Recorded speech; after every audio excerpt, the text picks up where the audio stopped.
Hello, and thanks for joining us today. I'm super excited you can be here. Look, we've never covered a topic like this before, but it may be one of the most important topics to know in your business because it really comes down to your reputation. And what we're going to be diving into today is the review removal playbook. So we're actually going to be mapping out like your guide to reputation recovery, especially when it comes to Amazon and talking about the process there of removing negative reviews. But then we have an expert in this topic. It's really, really tough around the country to find an expert on this topic. So we'll expand a little bit out and talk about more things with reputation management, things you should know that when people are coming after your reputation on how to protect yourself, how to keep yourself safe, and how to fix the damage if it does occur. So on with us today to have this conversation is Shane Barker. Now, Shane's actually a veteran entrepreneur and the founder of TraceFuse, which is the first company to develop a fully TOS compliant Amazon negative review removal system. So with over 2 decades of experience in digital marketing, Shane has actually helped dozens of Fortune 500 companies grow their online presence and has been recognized by the Content Marketing Institute and Influence Directory as a leading voice in the industry. Now, he also served as an instructor at UCLA when he helped shape the university's influencer marketing and personal branding programs. Now, Shane's pivot to e-commerce came through his work driving traffic to Amazon listings, where he actually discovered a widespread problem: abusive and damaging negative reviews. So, realizing the impact that this could have, he actually set out on a solution that was not only effective, but also fully compliant with Amazon's terms of service. This led to launch TraceFuse, a cutting edge platform that helps sellers ethically remove harmful reviews using 100% white hat strategies. Now, today, Shane actually continues to lead innovations in the e-commerce space, helping Amazon sellers basically protect their brands, restore the reputations, and unlock long-term growth. Shane, what's up, man? Thanks for joining me today. Ty, I'll tell you, man, I always come high energy, buddy. I might be in second place today. Do you got that vibe, man? I know you're on the opposite side. So if you had 3 hours, you might have had a little more coffee than me. But I'll tell you, man, I love the energy, buddy. You come in and bring it. I gotta be honest, this Shane guy, I can't wait to meet him, man. You're the hype guy. I love that, man. Thank you so much, man. I'm gonna What you do is awesome, man. I've never met anybody in the space of doing what you do. So it leads me, I guess, to initially like, what put you on this track to begin with? Yeah, great question. So first of all, thanks for having me, Ty. This is awesome. I'm feel honored to be on the podcast. So yeah, I mean, really, it was an interesting thing. It was because I was obviously, as you talked about, in the influencer space and done a lot of e-commerce stuff, and because that kind of bled over a little bit for merchandise and stuff like that. And then I had a few clients that were on the Amazon space, and so I really wanted to do a SaaS-based product or something like that. I had friends that had done SaaS-based products, and but I wasn't, I'm not I mean, I'm a technical guy, but I don't have any coding skills whatsoever. Like I'm not that guy. So anyway, so we go down this path, and I started asking all these Amazon sellers, like, hey, what do you guys have issues with, right? And they're like, well, one of the big things is reviews. And I was like, what do you mean reviews? They're like, well, just anytime that they violate Amazon's guidelines, it's hard to get them down, right? And I was like, really? That doesn't seem like that'd be that difficult. So I went on a quest to go figure it out. And I was humbled very quickly because a little hard-headed. I'm an entrepreneur, so I'm like, nobody can stop me. Here, hold my beer. I'm going to go in to the fire and save all the kids. And then guess what? I went in and it was first few months. I was like, man, we're not really cracking the code. This is a lot more difficult than I thought. I thought we'd click a report button, we'd file a case, it'd get removed. It would be easy peasy. Well, easy peasy was not the deal. So it took about 2 years to crack the code on how to file cases the right way with Amazon. I think Amazon does a good job of stopping a lot of the reviews before it hits the platform. So kudos to them for that. But some slip through. It's like anything. So we're like that second layer of protection that if Amazon misses it and some reviews get put up there on your listing, then we take a look at those. And just to clarify, we only go after reviews that actually violate Amazon's guidelines or are fraudulent. So what I mean by that is, some sellers come to us and they go, hey, I hate this review. It says this, this, and this. And it's like, well, that's not what we go after, right? There is some value. I believe there's some huge value in negative reviews in the sense that you can look at them and be able to make a better product or make a better service. So I do believe there's can be some constructive criticism there. So we actually go after stuff that, once again, somebody used a cuss word or mentioned pricing or mentioned a competitor. Those are things you can't do when you write a review on Amazon or FBA related stuff. So anything where, and you ship your product to Amazon and Amazon ships out, that's what FBA is.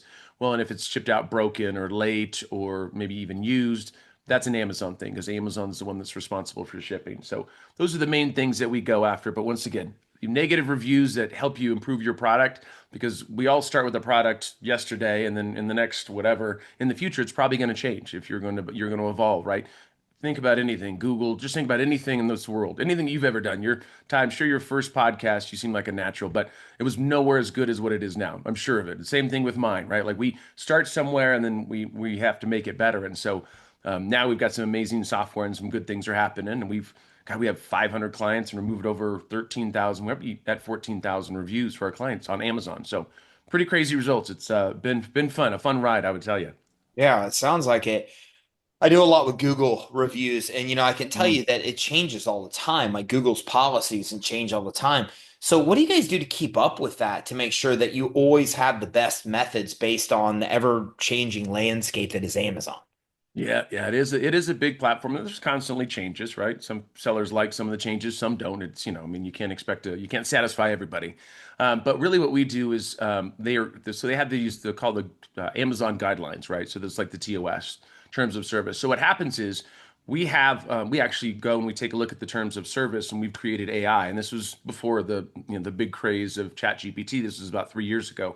And what we were doing is we've set up some AI and machine learning.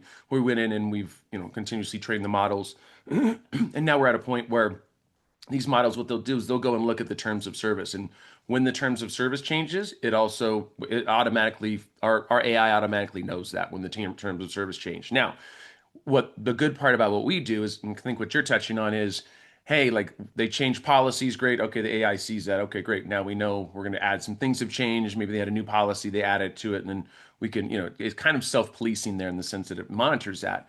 But I think what you're talking about is like, hey, if Amazon, we start filing with one department and then all of a sudden that department's no longer there, right? Like, hey, or they switch it to some other department and you don't know about it.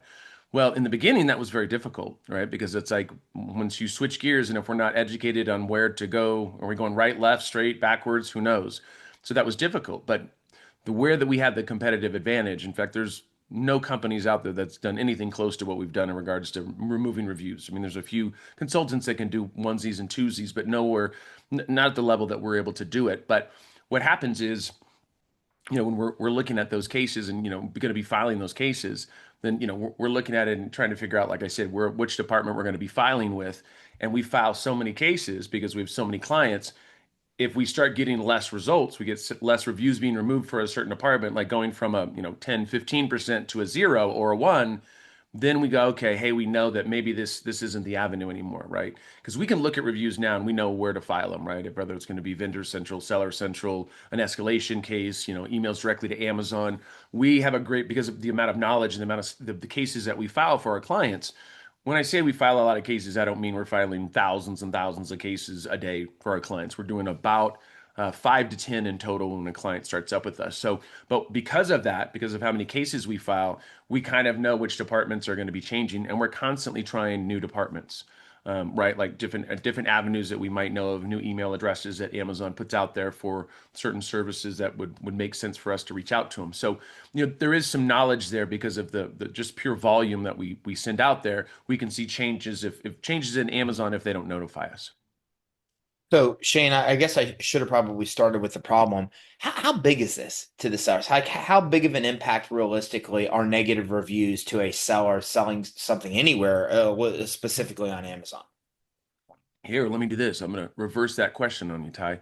When you go to Amazon, what do you look at when you go to buy something? What's the Yeah, it's first thing funny you that you look say at? that because that's where my head was, my Yeah, I could ADD. tell. I could Right, I tell. was right Yeah, there. I could see the And wheels turning. yeah, and I thought two things. I thought, well, it depends on the size of the purchase. I say I always make the decision based on how many stars, right? I mean, I always look at that. And then if it's a larger purchase, then I drill down and I look at the negative reviews first to see. And I find it to be eerily accurate. Like if they say this thing sucks to put together, Shane, it sucks to put together, right?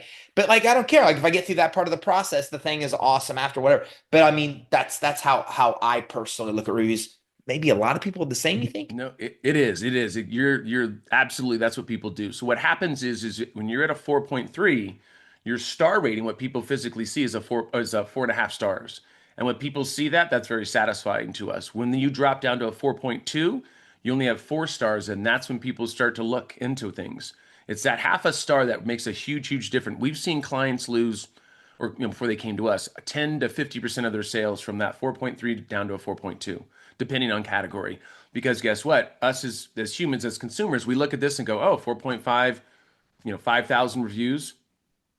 What's the problem? Right? Amazon makes it extremely easy to return if you need to, right? So they've gotten that down. Extremely easy to purchase. You just click literally one button. I mean, I've purchased stuff and not even realize it. That's how easy it is. My wife, on the other hand, is very good at clicking that button. She seems to just, it's just like she's got this, she's really got it down. If you guys need instructions on how to order from Amazon, my wife will probably teach a master class. But yeah, so anyways, you get my point. Like the Yeah. idea is like easy to do. And then guess what? We look at that. I mean, the review system on Amazon is the core of Amazon. Like think about it. Like we go on there and if there was no reviews on there, would you buy anything? Of course you wouldn't. Right. So Amazon in the beginning obviously started with no reviews and they, obviously got it to a certain point. But this is what you were talking about, Ty, when you let's say if it's anything over, let's say $40, right? Usually there's a threshold for certain people, right? Your expensive and my expensive could be two different expensive, but let's say it's $40. What will happen is, let's say you're going to go buy a bed and it's $1,000 or $3,000, whatever the number is. You start drilling down on those. Well, what happens is, depending on the category, because you talked about how big is the problem, right? Depending on the category, companies can come and attack you. So what I mean by that is this, and actually a bed's a bad example. Let's use an example of like creatine, right? Use some supplements. What happens is supplements are highly profitable, right? So let's say if you have a $30, $40 bottle let's say it's a $40 bottle of creatine, probably cost literally $1 or $2 to make, right? I mean, between getting everything together and production, depending on where you're getting it from and shipping and stuff. But let's say it's $5, right? Okay, great. Well, it's high profitability there. Well, then what happens is, like before Prime Day or Christmas or summer when everybody wants to get all jacked. Well, guess what? You have your competitors that will have a buyer's account. They'll come and buy your product right before this busy time, actually buy it, physically send it somewhere. And what they'll do is they'll buy 10, 15, whatever the number is. And what they do is they give you a 1-star review. I tried this creatine. It was the worst. It gave me diarrhea. My leg fell off. I can't hear out of my right ear. And my wife left me. You're like, oh my God, all because of creatine? That's crazy. Like I'm being a little facetious, but we've seen some crazy stuff. So guess what? And you, new consumer, come on and go, oh, I want to go buy this creatine. You're like, oh my God, that sounds crazy, but like I don't want that to happen to me. Do I want to take that risk? Well, guess what happened? When the competitor gives their competitor a 1-star, you drop in the ratings. You drop in the BSR. It's called bestseller ratings. And guess what happens? The guy who just attacked you goes above for Prime Day, for Christmas, for all these big things. I mean, the analogy I would use is like imagine if you were like selling sweatshirts, right? And then you had a company right across the street that sells the exact same sweatshirts. And then guess what? Somebody comes in right before Christmas, breaks the window, steals all their inventory, and guess what? They can't get enough inventory to get back on their feet. It happens on Amazon as well. And the categories are pets is very aggressive. Supplements are crazy aggressive. I mean, people attacking each other. And then obviously beauty is another one because it's high profit margin. People use it over and over and over. I mean, it's easy to ship. You're not going to do that. When I said a bed, most people aren't going to go buy 10 beds for $3,000 to go ship them to somebody randomly. That's a $30,000 investment, right? For the most part. So yeah, it's pretty crazy.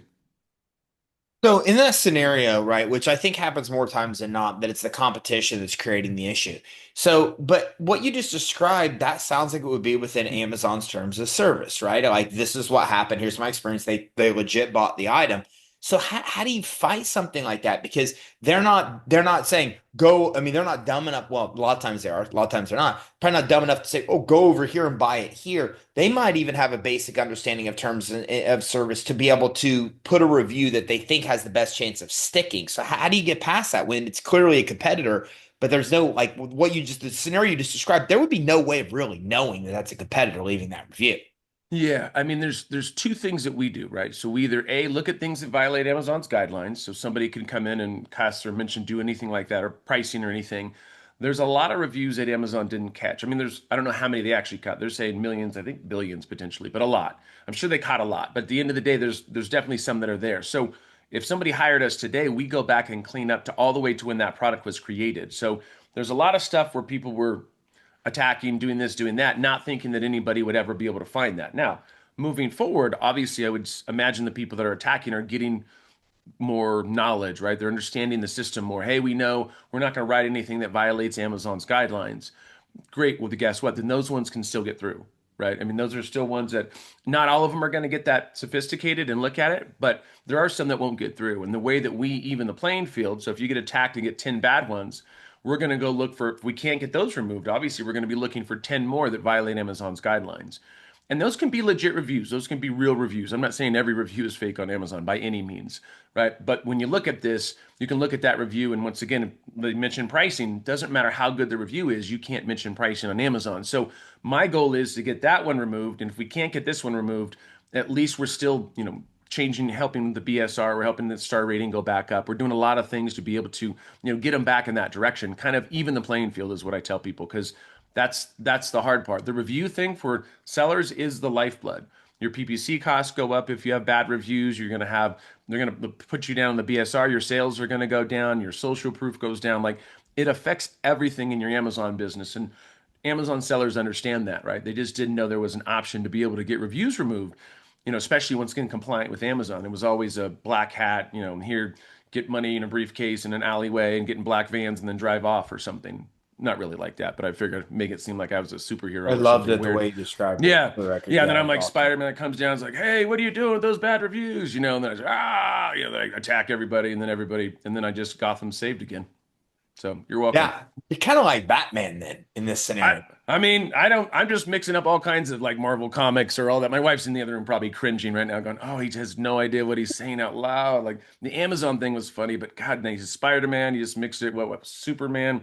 I'm a superhero, kind of, just for reviews, apparently, and online So reputation. how does this work then with trace views? Like you got, I mean, it sounds like you're talking about a lot of manual work of you guys deciding where to send certain things. But as me as the user with trace views, what do I do? Just is it what's my process like? Yeah, your process is easy. I mean, we really made it so that what happens is when a client wants to sign up with us, they come, they sign up. It's very easy. You go to the website, top right, it says get started. You can go in there. There's a demo video. They have a guy that looks oddly enough like me. He's like my stunt double. Just kidding. It actually is me. So they watch that video. They can go. Their second step is they're gonna have to start an account, which is free to do. And then what will happen? They'll put in what we call a merchant token. So a merchant token is like it's like a store. So think of like Target as a merchant token, and in Target has all kinds of SKUs, right? With this, a merchant token is your store, Target, and then inside you have what we call ASINs. So that's going to be a unique identifier that Amazon uses, like a SKU or a barcode for all the products that are in Amazon. And so what happens is once they go through and they pick the ASINs they want us to go after, that's it. Like they don't have to do anything else. We're automatically going to grab those reviews. That's when we run them through the AI. So let's say they picked a product that has like 100 critical reviews, and critical being one, twos, and threes. We grab those, we run them through our AI, and the AI is the one that says, hey, this is against Amazon's guidelines because it knows the guidelines, or this is not against Amazon's guidelines. If it's not against Amazon's guidelines, we don't do anything with it. We're not going to file anything. We're not going to waste Amazon's time. We only look at the other percentage that usually have there are some kind of violations, and some can be a more egregious than others, right? Some can be this is a crappy product. Well, you're not supposed to say that. So that is against Amazon's guidelines. Or you could say this is an effing terrible product. Effing is absolutely against Amazon's guidelines. So there's levels to how badly they violate it. But, we file cases and Amazon takes a look at them and removes the reviews or they don't. And then we go back and forth. And it's a process. I mean, it's not an easy process, but it is very valuable for the sellers. And so that's why we do it because it's just, anytime I can help a business get back on its feet, especially if it's been attacked or something bad happened when they don't deserve it, that's really why I created Trace Shoes. I mean, I love sellers. I've been an entrepreneur my whole life. I know how hard it is. And if other people are playing dirty, it's just not cool. I've never liked that. I was raised by hippies in California. So, I'm a hugger and I care, for the most part, for the most part. So you guys pride yourselves on being TOS, terms of service compliant with Amazon. So what happens if you're not? Like, what happens for these people that think they could do this on their own, or they're hiring shady people from Pakistan? Not that everybody's from Pakistan is shady, but a lot of them might be. So, like, what if they're doing that? Like, what's the negatives that can come out of that? Well, let's put it this way. If you hire a company or a person and they're filing tons of cases and making Amazon mad, that can come back to bite you. You can absolutely get penalized for that. For us, we know the process, and what I mean by that is if we're filing a case with somebody through Amazon. We know that let's say it's brand registry. We're going to give them at least 7 days to respond. Right. If you respond before that and every hour and say, hey, what's going on? What are you guys doing? Blah, blah, blah. think of it as like a crazy ex-girlfriend or ex-boyfriend that's like, keeps knocking on your window when you're driving to work and you've been broken up for 2 years and you have a restraining order. Like at a certain point, they're going to say, hey, stop it. Like it's just, or not, or they'll ban they'll ghost your account. So you have to be very careful with filing cases. A, you don't want to waste Amazon's time. And you want to make sure there's a certain way to file cases too. You want to make sure you have all the information in there because Amazon customer service has to make a decision usually within a minute. Right. So they're not going to do, if you say, hey, Amazon, do tons of research for me and go figure this out. Amazon doesn't work for you, right? So we look at that and we go, okay, we know how to file cases. We know the terminology to use for certain departments. We've figured all that out. Like one of the things I ask everybody that I talk to, and I talk to 30 to 50 sellers a week, is like, hey, have you ever tried to remove reviews? I want to know if it's a pain point. And 99% of the people say, hey, we've tried and had no success. It's just a nuanced process. And it, like I said, I got humbled very quickly in the beginning when I started this. I thought, oh man, come on, this is light work. I don't even have to do any push-ups. I'm just going to jump in there and take over.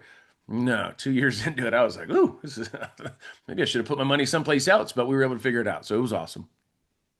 Yeah, and I so respect what you do because I've been in lending for decades, and this is how I've done it. Like I understand the underwriting guidelines of a bank better than the underwriter does. And then when they come back and try to turn down a loan, I'm like, oh no, no, your guidelines say blah blah blah blah. I cannot. I mean, I can tell you, I don't even know how hundreds of millions of dollars in deals I've got done that way, but I've never seen somebody do it on the review standpoint. So everything you talk about, like from understanding underwriting, it's 100% spot on. Like Yeah. you have to be able to plead the case in the way that they understand it. They've only got seconds to be able to get that yes or no, oftentimes. Like being able to understand those TOS at a level that a normal user or person wouldn't, and then that gives you an advantage with disputing it. Like it's super smart. So on your end, are you using technology to send the dispute in, or are you guys manually sending the dispute in? Yeah, great question. So we actually manually file with Amazon. So what happens, the AI just, the reason why we created the AI was in the beginning, we would have humans or people filers that would look at every review. So the problem is to scale, then you need more humans and then you can only look at so many reviews. We would only have 4 hour shifts. So what we decided to do is like, hey, what about creating AI? And this was once again 3 years ago, 3+ years ago. And so we were looking at it like we just need the AI to be able to go through tons of data and saying, hey, it either goes this way, it goes that way. If it has these cuss words or these 500 cuss words, it goes here. And we have lists of competitors. So, hey, if this is Nike's a client, then we need to figure out, Adidas and Fila and all these other things because you can't mention a competitor in a review. So each one of these, we've built this machine. I mean, it really is, it's machine learning, but we built out this machine. And so that's how we're able to go through so many reviews. We can go through thousands and thousands of reviews a day. That just tells us, this. And then guess what? Our filers will take a look at it and say, okay, I see that they use the F word. I know that we're going to have the best success with brand registry. This is a template that we can use. We're going to customize it because we know that they usually respond within X amount of days, but we also know we're going to give them 7 days to respond. And then that starts. So great. We put the case, it gets reviewed. We file the case. Guess what? Now we're set and we have a timeline of 7 days. In the back end, the client can go and know that this is a review we're working on and it'll have a last touch date. And so you'll kind of be able to look at the reviews and see which ones we're working on and kind of where we're at in the process. And then when it gets removed, they can click on a review. It's called the review ID and see that the review's been removed. There'll be the dogs of Amazon. If you've ever seen that, if you've ever gone to Amazon and gone to a page that's not there, they have the cute little dogs of Amazon. So that's how we get them removed. And that's kind of the process. One of my good friends taught me a lesson with an attorney that, as an attorney that people sue because they feel like they were treated unfairly. And he's really big on an advocate of what you could do to prevent this. So what can we do? I mean, because what should a seller be doing to prevent negative reviews, especially since so much of the negative reviews are scams from competitors and stuff anyways? Yeah, I mean that's was the question that well when we started doing this we were just trying to clean up listings or clean up ASINs, right, to be able to make that happen. And then people were asking us, "Hey, what are we going to do moving forward?" Like kind of the same thing you just said. And I was like, "Oh, I didn't even think about that. Like how do we continuously protect it?" And so what we have baked into our program is a monitoring program. So, when the ASINs come in, so we have the store once again, the merchant token, you have all the SKUs, right? So these are going to be ASINs. So let's say you have 20 ASINs. What will happen is you come in and every time you come in, you activate it. So if you activate it, what we do is we grab those reviews, we're going to start filing cases. And then once we're done filing cases, we got everything all cleaned up. Now we monitor it moving forward. So if any reviews come in and they violate Amazon's guidelines or we think they're fraudulent, our system will detect that and say, hey, this one has this new review came in, it has the F word in it, it gets sifted through. Our filers look at it and say, yep, we're going to file this with the department. Now we're monitoring it. So now they're actually covered, which is something that obviously sellers love because it's great to clean things up. But guess what? Eventually something else is going to happen. If you're making any kind of money and depending on your category, things are going to be happening. So you got to be, you have to be on it, right? You got to do the PPC king, you got to do this, you got to do that. Like, wouldn't it be nice to not have to worry about your reviews? I mean, it would be, trust me, because I've lost sleep over reviews of my companies in the past. So guess what? Now we make it, hey, they're protected. If the ASINs are active with us or if they're launching a brand new product, they have to come in and they protect it. They click activate. That means they're going to have another layer of protection so that if anybody comes after them and it violates Amazon's guidelines or is fraudulent, we're going to be filing cases and trying to get that removed to get their launch back on track. What should a seller not do when they notice a bad review or fake review? Because like in some cases, like on Google, like once you dispute it, you really can't dispute it again. So like I don't know what it's like on Amazon, but what should a seller not do that could ruin their ability to potentially get that review legitimately removed? Yeah, there's really two things. I mean, one thing is going to be, assuming that Amazon works for you, that you tell Amazon, hey, go look into this and let's make it happen. That's not going to happen. The second thing is, you know, going in and putting tons of emotion into this. Like it's a decision by Amazon, right? So you don't need to come with this is how I feed my family or hey, what the heck are you guys doing on that side? None of that's going to be helpful. It doesn't make people they're just looking at black or white. They're saying, does this violate Amazon's guidelines? Does it not? So you really want to build a case with no emotion, right? I mean, put together a case if you're going to do it on your own. Take a look around, have somebody else read it, have somebody has a maybe more stable, hey, take a look at it, and then guess what? Then you want to go ahead and file that. So those are the two things that I would, once again, be careful of, and then asking updates too much, right? If you just keep asking for updates, you can absolutely get in trouble for that. So, I mean, there's a catch 22 because you obviously would hope that Amazon might respond faster, and if they don't, then you're going to be a little. But you have to know that wait days. Don't ask for updates every hour or anything like that. You're not gonna be heading in the right direction. Man, this has been really eye-opening today, Shane. If people are watching this and they're like, wow, I need help. I mean, I'm trying to sell on Amazon. I have these negative reviews, or I know I'm going to sell on Amazon and I know this is going to be a problem. What action should they take to be able to get in touch with you guys to talk and learn more? Yeah, absolutely. So anybody can reach out to me. I'll give you guys my email. It's just Shane, Shane, at tracefuse.ai. You can reach me there, or you can also just go to the website, which is Tracefuse. That's TRACEFUSE.ai. You can take a look at the website. We've got some good little promotions going too, and like I said, we'll have a link here in the bio, I'm sure, or at least in the show notes, and you guys can click on that, come on over and say hi, and then also follow me on LinkedIn and X and all the other fun platforms. Just look up Shane Barker, and you'll see an older guy with a gray beard and reddish gray beard that looks tired but is extremely happy in the things that he's done in life. You have are you part Irish? Irish? Oh my, like just my legs and my head and my hands and my body. But other than that, yeah. It's the weirdest thing. Like if I grow a beard, it might be gray now, but it just always used to be red. And I kind of realized that was an Irish thing, and then looked it up, and sure enough, like I'm a Oh, good percentage Irish. I oh didn't. yeah, yeah.